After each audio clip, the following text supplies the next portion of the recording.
one of your strengths, one of the things I think is your strength is identifying trends and maybe even being a part of those trends.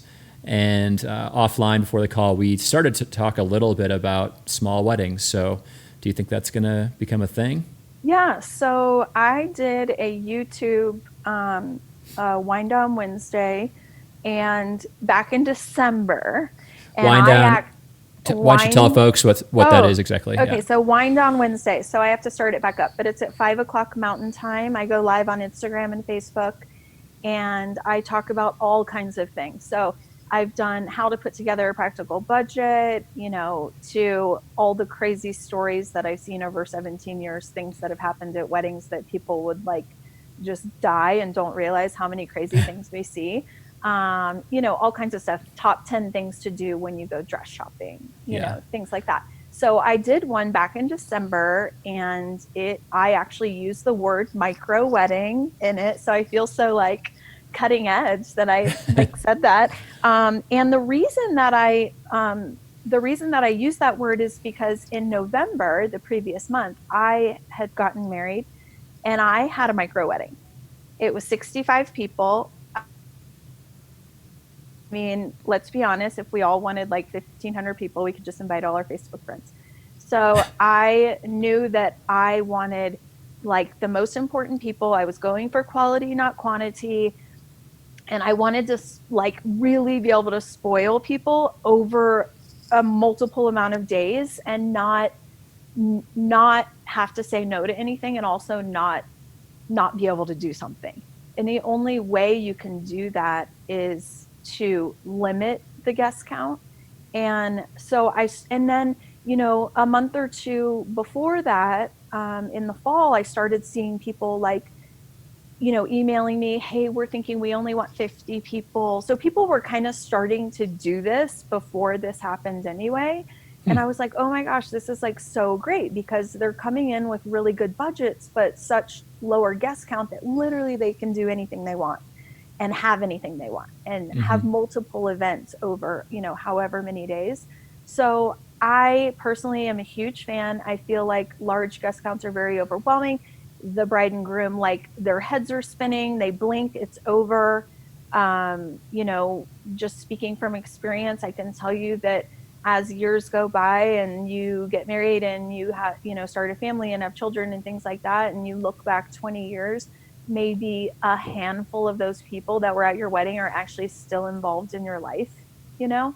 So I feel like if people approached it more from a, hey, who's going to like be by our side, like in our tribe till we're old and gray, and like build your list that way. I did another post when I was talking about putting together a wedding budget, and I said, when you're at your own wedding and you're looking around at people, they have a dollar amount assigned to them. Like, so a minimum, let's say $500 a person. Up, $500 to $1,000 a person is how we sort of look at a wedding budget when you take all things considered. So if you look around your wedding and every single person there is costing you $500 or $1,000, like I really feel like you'd probably reevaluate, you know? Yeah. So I think that I love it. I would love to do smaller weddings, small but elaborate. Yeah. When I first started shooting wedding videos, and I would film the end of the evening and film the party dancing, and put it in the film, every now and then we would get the feedback, we don't even really know who that person is in the video. Could you take that out? And so that made me think of that. It's like there's a lot of people at the wedding that might be more in the periphery, and like you said, if they're costing you $500 or $1,000, maybe that money could be reinvested in the vendor that you really want versus the vendor that you kind of want. Yeah. So it's kind of just, yeah. When you have that smaller group of people, you get to talk to everyone multiple times over the weekend. You are not going to leave your wedding and be like, oh my gosh, I only spent like 5 minutes with so-and-so who flew all this way, to be here. So I think it's an amazing trend. What I don't want to happen, because this is where it gets really tricky. So let's say we go based off this $500 per person, number for easy numbers. And someone comes in with a 50-person guest count, but now they want to plan all of this on a $25,000 budget. That's where it gets really tricky, because just because it's a smaller guest count doesn't necessarily mean that when you go into a venue that charges 15 grand, that they're all of a sudden going to be like, okay, it's only 5 now. You know what I mean? So just because the number drops in guests, the budget needs to stay higher, because, let's say an average planner in Denver charges 10 grand. Okay, well, so a girl just comes to me with 25,000. So I take 10. So now she has 15 left. Like, that doesn't work. Do you know what I mean? Like, it's not possible. And then let's say you charge her 5, and then the photographer charges her 5. Okay, so she now has $5,000 left, and we have no venue, no caterer, no alcohol, no music, no flowers, So that's where people need to realize, yes, you can have the smaller guest count, but you got to keep your budget realistic to what the market, is charging.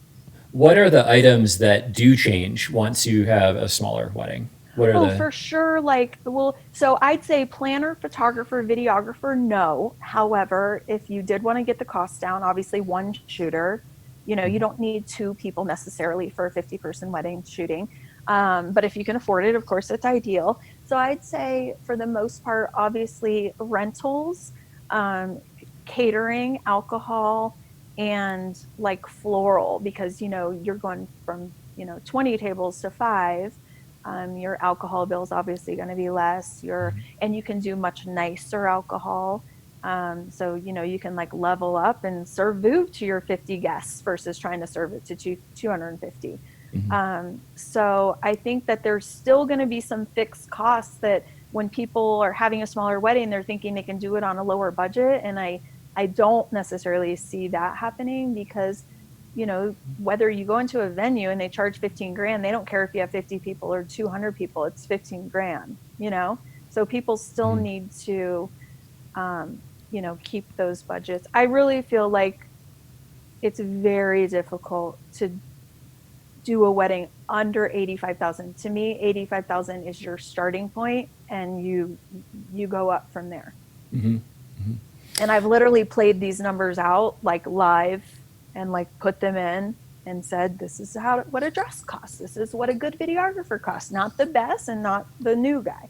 And that's what it, Have you already gone ahead and created quote unquote micro wedding, smaller wedding packages for your potential clients, your incoming potential clients then? Or are you still... Yeah. I have not. I'm still kind of hanging strong, because the thing is like, I don't want to undercut the market.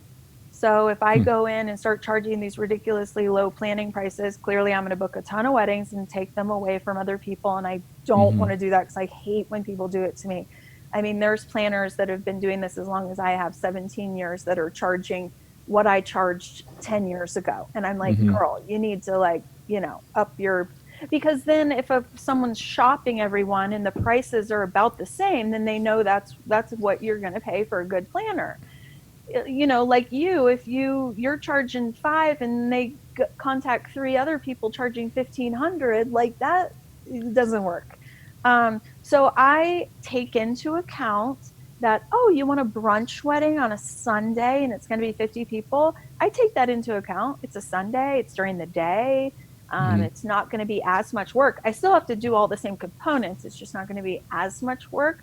I take that into account, and I'll take a little off my price, but I'm not going to create a whole entire package off of it. It's still the same amount of work, At what point do you think you would create a smaller package? I've heard a rumor, and this is definitely not a verified fact, that the governor of Colorado is going to make an announcement in early June that will sort of set the bar for amount of people gathering in one place for the rest of the summer. So if at that point Governor Paulus comes out and says, you know what, up until September 15th, we are not allowing gatherings in Denver or in Colorado of more than 10 people. At that point, would you do it, or would you still kind of hold your ground with what you're talking about? I would, I would, I wouldn't change my package because whether you have 50 people or 200, we still have to do a food tasting and a walkthrough and a Mm-hmm. floral appointment and a floral mock-up, and we still have to do all the Mm-hmm. same things, Yeah. you know? So it doesn't really change the scope of the, I have to send out less invitations, but I Mm-hmm. still have to help pick them out and proof them and, Right. assemble them and things like that. So I would take into account, that like from a pricing perspective, but my packages are pretty like black and white and it's this one or this one. Like which one do you want? Are you Mm-hmm. doing multiple events over a weekend or you just want to focus on the wedding? Yeah. And so but I have heard other planners doing smaller packages. I would probably just communicate to the client that my pricing reflects the fact that you're having a smaller wedding. Like normally I would charge this, but I'm going to charge you this. But yeah, it's still the same amount of work. Like even for you, you're still doing the exact same thing. Like the video is still going to be the same length. I think the only place where it would make a difference for us is hours. So if you had a smaller wedding where it was just 2 or 4 hours, then we could reduce the cost because that is less work for us. But yeah, certainly for you or maybe even for like a DJ, it doesn't matter if they're playing for 200 people or 20 people. So if the work doesn't change, I could see just kind of sticking to your guns. Yeah. I would probably do something more creative, like band together with exclusive vendors and say, you can have your 50-person wedding. Mm-hmm. Here's 10 venues you can choose from. This is your videographer. This is your photographer. This is your Mm-hmm. caterer. And Mm-hmm. it'd be all almost like a wedding in a box. A package. Yeah. And it would be like a flat fee. So here's your wedding. It's $50,000. You have all the people that you need. And here is, but you'd still be able to make choices, obviously. Mm-hmm. Like it's, you'd still be able to like pick out your flowers and do all the things you want to do. I'd probably do something more like that. And I think people kind of would like that because then they just know it's done. They know what to expect. They know they're not going to spend more than 50 grand,